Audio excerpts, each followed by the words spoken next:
Assalomu alaykum qadrli obunachilar. Biz navbatdagi oshxona mebelimizni olib kelib so'rab yo'lab bitkizdik. Bu oshxona mebelimizni razmeri, narxigacha aytib o'tamiz. Videoni o'tkazmasdan ko'ylab, xudo xolasa chiqarib borayotgan ishlarimizni birinchilardan bo'lib ko'rib borasizlar. Like bosib obuna bo'lib qo'ysalaring. Bu oshxona mebelimizni xolodilnik chekkasi mana shu devorning qirg'og'idan. Bu joyimizda ariston suvga joylari bor ekan, shu qirg'oqda to'xtatdik. 387 cm joyga balandligi 2,5 metr bo'ldi. Kashtan firmani akrillaridan ishlatib berdik. Tagiga metalik, o'rtasiga ot serisidan plastmassa kronkalarni qo'yib, osha-moshqalari to'rttadan qatirilgan, turba ruchkalarini ham qo'yib, plyonslarigacha germetiklab, mo'ykalargacha qo'yib berdik. Bu oshxona mebelimizni mana shu holati bizda keldi.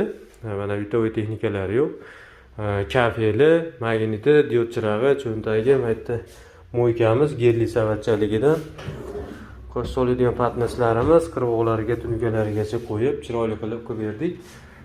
Mana shu holatda qilib berdik. Kimga ishimiz yoqsa murojaat qilaverasizlar. Vodiy bo'ylab xizmat ko'rsatamiz. Bu oshxona mebelimizni razmeri 387 cm, balandligi 2,5 metrga tushdi. Akril materialdan qilib berdik. Oldi fasadi akril bo'ladi, ichki korpus rossiyskiy laminat bo'ladi. Bu oshxona mebelimizni bir pogona metrini 2,8 million so'mdan tayyorlayapmiz. Mana shu turishi 10 million so'mga kelib tushdi. Mana shu holatda.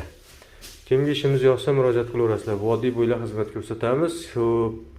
Shu 10 millionning ichida borib o'lchash, uстановка qilish xizmatlari kiradi shuning ichiga. Mebellari bilan olib borib xonadoningizga o'rnatib beramiz. Bitovoy texnikalarimiz yo'q. Mana shu holatda chiroyli qilib o'rnatib qo'ydik. Bitovoy texnikalari kelsa joy-joyiga tushadi.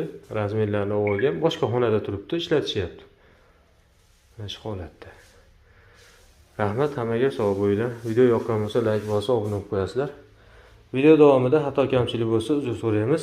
Qo'ldan kelgancha qilib borayotgan ishlarimizni sizlarga taqdim etib boramiz.